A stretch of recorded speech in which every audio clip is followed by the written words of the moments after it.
Bienvenue dans une nouvelle vidéo sur la chaîne Art Lucas, les amis. Aujourd'hui, je vais vous apprendre à dessiner Goku en mode Ultra Instinct, moitié complet et moitié incomplet. Pour commencer ici, on va diviser la feuille en deux, un trait à l'horizontale et un autre à la verticale, c'est-à-dire exactement au milieu. Mesurez bien, les gars. Voilà, on va déjà commencer ici. Regardez, en dessinant la mâchoire de Goku, que fait-on? On va faire Goku normalement, le dessiner correctement ici sur la feuille. Et quand on va colorier, c'est là qu'on va donner les caractéristiques de chaque transformation.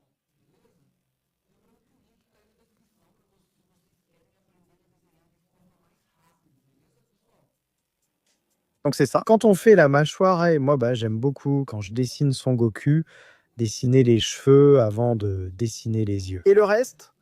Parce qu'on va réussir à faire les proportions correctement. Alors, on fait déjà ces mèches-là de ses cheveux d'un coup, parce que celles-ci vont tomber sur son visage. Donc, pour qu'on puisse mieux faire, c'est beaucoup plus facile de faire d'abord ces parties-là.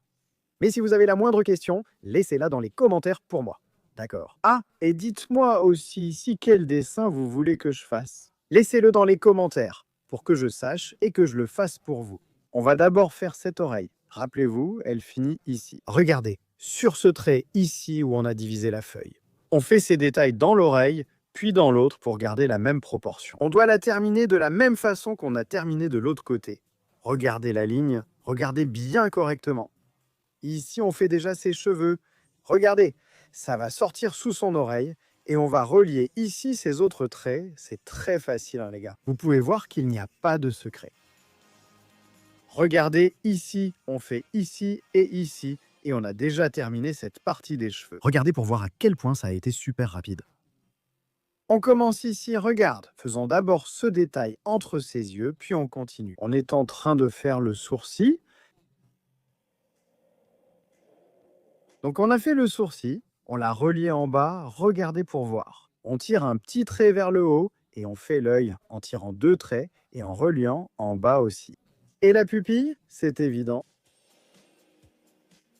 On fait l'autre sourcil de la même façon. Regarde.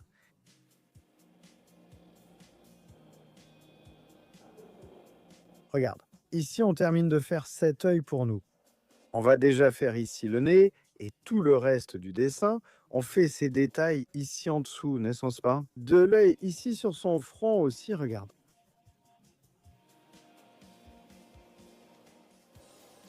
On fait déjà son nez hein, qui est vraiment bizarre. Honnêtement, hein, il n'a jamais la forme d'un vrai nez, non? Mais quand on colorie le dessin, ça va être super chouette. La bouche et ce petit trait en dessous, on tire ces deux traits ici qui sont déjà le trait de son cou. Regarde. On va finir ici maintenant. Regarde. Cette partie au-dessus est très facile. Cette partie, les amis, là, comme vous pouvez le voir, ce sont vraiment juste quelques traits là. Vous allez faire plus légèrement pour pouvoir bien réussir, au cas où vous vous trompez, ça n'est-ce pas? Regardez la vidéo plusieurs fois si besoin. Mais je crois que non, parce que ce tutoriel est très facile. Il est vraiment facile pour vous aider. On termine ici sur cette partie du torse. Regarde. On va ajouter quelques traits ici, tu vois, comme s'il avait déjà des blessures de bataille. D'accord, c'est juste comme ça. On va faire ici, je vais ajouter quelques détails ici. Mais ce n'est que quand on coloriera que ça fera la différence. Donc je fais vraiment très léger ici, mais c'est juste pour laisser une petite marque, à peu près, pour quand je serai en train de colorier le dessin. Maintenant, qu'est-ce ça que je vais faire? Je vais prendre la gomme, d'accord? Je vais effacer cette ligne ici. Regarde, juste celle-ci, l'autre, on va la laisser. Donc on efface bien doucement ici pour que ça ne reste pas visible.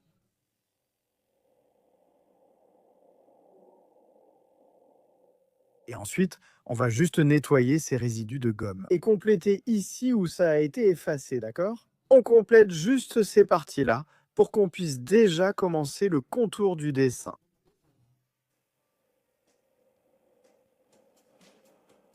J'ai d'abord contourné le trait central, puis avec patience, j'ai fait le reste du contour. Parce que c'est la clé du contour, il faut vraiment faire les traits très lentement pour les faire au mieux, le plus précisément possible, n'est-ce pas?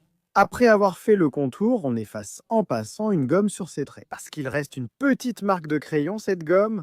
Ici, j'utilise une gomme électrique achetée sur Mercado Livre.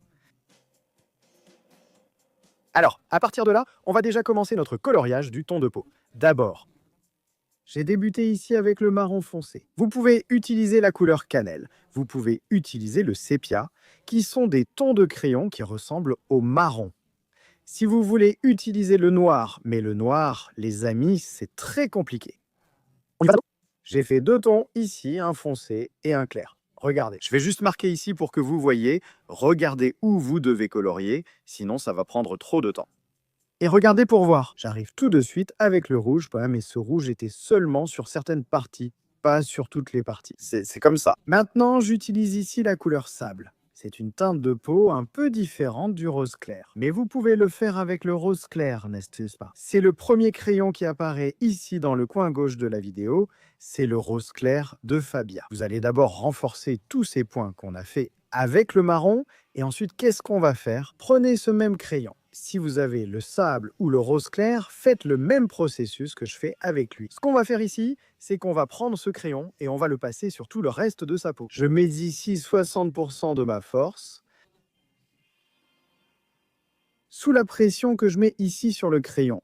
C'est-à-dire qu'on n'appuie pas si fort que ça sur le crayon. Je fais quelques coupures ici, car il faut colorier tout le reste de sa peau avec ce crayon. Ici, j'ai déjà colorié ses cheveux avec le marqueur compactor. Regarde, le marqueur était pour tableau blanc, tu vois. Comme la pointe est épaisse, je finirai ces détails avec un paillo plus tard. Regarde, j'ai déjà pris le gris foncé, tu vois. J'ai ajouté des détails ici et laissé certaines parties blanches. Ensuite, on passe par-dessus avec du blanc, le blanc classique, on en met partout. Ses sourcils sont noirs aussi, n'est-ce pas? Maintenant, de ce côté, au lieu du noir, on va utiliser du gris foncé pour faire ces premières ombres des cheveux. Donc on fait toutes ces ombres, on les fait toutes avec un gris bien foncé, vraiment, les gars. Ici, je vous montre juste, et après, avec le même gris, mais beaucoup plus léger. On fait une deuxième ombre autour de celle qu'on a déjà faite. Ensuite, on va prendre le crayon blanc. Et on va passer sur tout le dessin. On répète ça sur toutes les mèches de cheveux, donc je vais couper un peu cette partie. Son œil aussi, les amis, est gris, et on va faire un détail avec un dégradé avec ce gris foncé. Passe un peu de blanc, et j'ai utilisé le feutre Posca pour faire ces ombres ici dans son œil. Ses vêtements aussi, regardez, on marque les ombres en noir. Passe du bleu cobalt, puis applique une couche avec cette couleur avant d'ajouter du bleu clair par-dessus. Bon, ce fond ici, je l'ai fait avec mes crayons de cire pastel. Voilà. Utilisez simplement le crayon pour donner cet effet d'aura. Ça rend vraiment bien sur le dessin, mais utilisez juste le crayon. Je fais la même chose de l'autre côté, donc pas besoin de le montrer. Regardez, bleu clair, bleu foncé. Et ensuite, j'ai estompé avec un coton-tige. Parfois, mon téléphone était en train de tomber ici. Alors, j'ai fait quelques retouches, mais ça va, regarde. Après, j'ai pris le feutre Posca. Vous pouvez même utiliser un correcteur pour faire cette partie, pour ajouter ces détails au dessin. Bon, c'est tout les amis. Si vous avez aimé la vidéo, laissez un like, abonnez-vous et partagez avec tout le monde. Maintenant, je suis en train de signer le dessin. Donc c'est tout les amis. Et à notre prochaine vidéo.